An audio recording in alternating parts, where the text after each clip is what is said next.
Hi everyone, আগের পার্টে তো তোমাদের দেখিয়েছি আমার ছোটদার আইবুড়ো ভাত হয়ে গেছে। তো এবার আমরা এই পার্টে ওর বিয়েরই তত্ত্ব সাজাবো। আগে আমাকে বলো কেমন লাগছে। আর রিলসের জন্য আমরা দুজন একটা ভিডিও বানিয়েছিলাম, ইনস্টাগ্রামে পোস্ট করবো বলে আর কি। আর ওই যে নুপুরটা আমাকে জন্মদিনে দিয়েছিল সেটাই আমি আজকে পরেছি।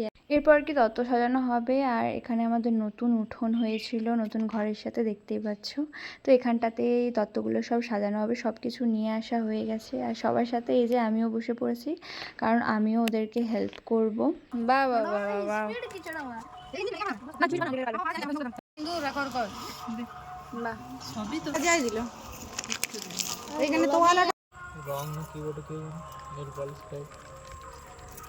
তত্ত্ব সাজানো তো চলছিল, তো এদিকে সেদিকে সাজনাতলাটাও হয়ে গেছে। তারপর দেখি ছোটদা চলে এসছে একদম পাঞ্জাবি পরে রেডি হয়ে ফটোশ্যুট করার জন্য। তো এসে দেখি মাও তত্ত্ব সাজানোর কাজে একদম লেগে পড়েছে। সন্দীপের জন্য এখানে একটা পাঞ্জাবি নেওয়া হয়েছে, যেটা মা ওকে দিয়েছিল এই বিয়ে বাড়িতে পরার জন্য আর কি। তারপর চলেছিলাম পেট্রোল পাম্পে, এই ছিল ওর পাঞ্জাবি। সকাল থেকে ওর জন্য পাঞ্জাবি দেখা হচ্ছে, ওর কোথাও চয়েস হয়নি, কারণ এই কালারটাই নেবে যেটা আমার লেহেঙ্গার ম্যাচিং।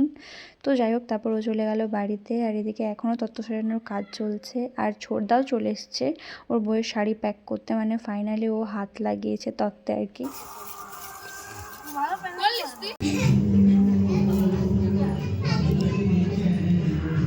সব তত্ত্ব সাজানো তো আমাদের হয়ে গেছে। এবার আমাদের ঘর থেকে সোজা নিয়ে চলে এসেছি ছোটদাদের বাড়িতে। আর সব তত্ত্বগুলো সুন্দরভাবে ছোটো মা এখানে খাটে সাজিয়ে দিচ্ছিল। তোমাদের কেমন লাগলো অবশ্যই জানিও।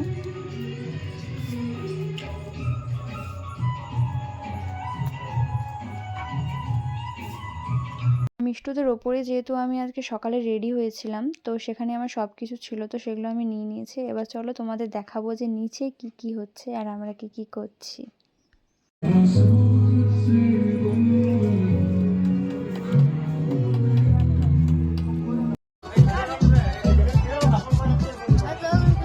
রাত্রেবেলা খেয়ে নিয়েছিলাম মুড়ি, আর তারপর আমি আর বুনু বসে বসে গান শুনছিলাম। অনেকক্ষণ ধরেই প্রায় বসেছিলাম আর কি।